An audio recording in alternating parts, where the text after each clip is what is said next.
Merci. La parole est à Monsieur Alain Marc pour le groupe Les Indépendants.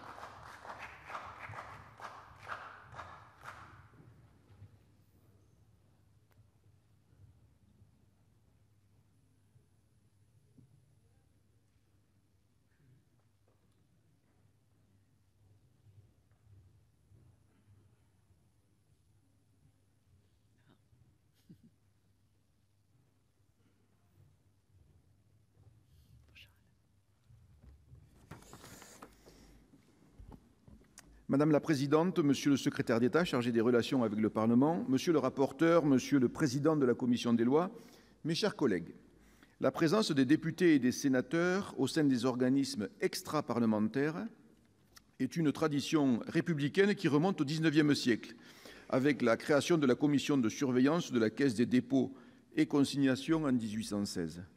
Les organismes extérieurs au Parlement ont trois missions principales. D'une part, renforcer le contrôle de l'action du gouvernement, d'autre part, améliorer l'évaluation des politiques publiques et, enfin, permettre aux organismes concernés de mieux appréhender les aspirations de nos concitoyens.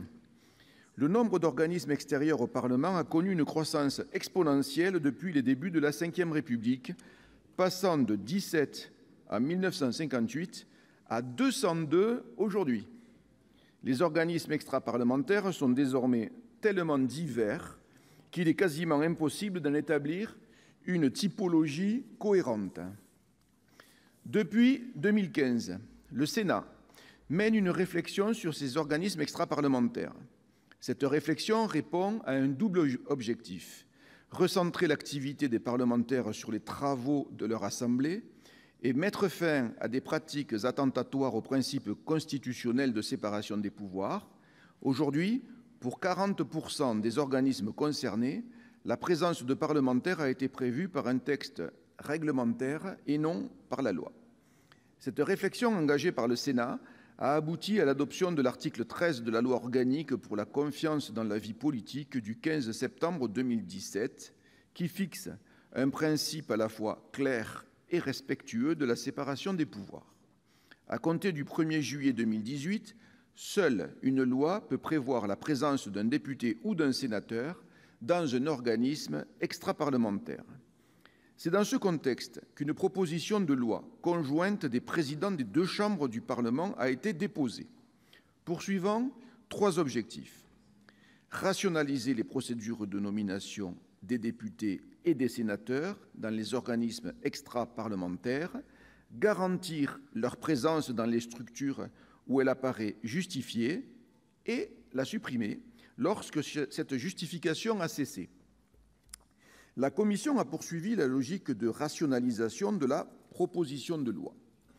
Elle a ainsi simplifié l'application du principe de parité pour les nominations dans les organismes extraparlementaires et a poursuivi l'harmonisation des modes de nomination. Elle a prévu la désignation de suppléants dans les organismes où cela s'avérait nécessaire, comme au sein du Conservatoire de l'espace littoral et des rivages lacustres. Par rapport au texte adopté par l'Assemblée nationale, la Commission a supprimé la présence de parlementaires dans 13 organismes supplémentaires. À l'inverse, elle l'a prévu pour le Conseil national de l'air et le conseil d'administration de l'Agence nationale pour la rénovation urbaine.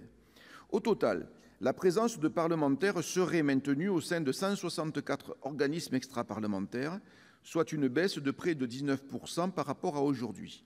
Enfin, je me félicite que la Commission ait souhaité que les parlementaires soient plus étroitement associés aux travaux de la Commission départementale de la coopération intercommunale, la fameuse CDCI, sans voix délibérative afin de préserver l'autonomie et l'indépendance des élus locaux.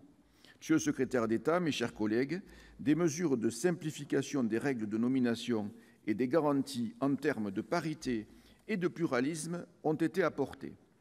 Des dispositions devenues obsolètes ont été supprimées. Un véritable travail d'inventaire et de rationalisation a été réalisé. Aussi, pour toutes ces raisons, notre groupe votera en faveur de cette proposition de loi. Merci, chers collègues. La parole est à Madame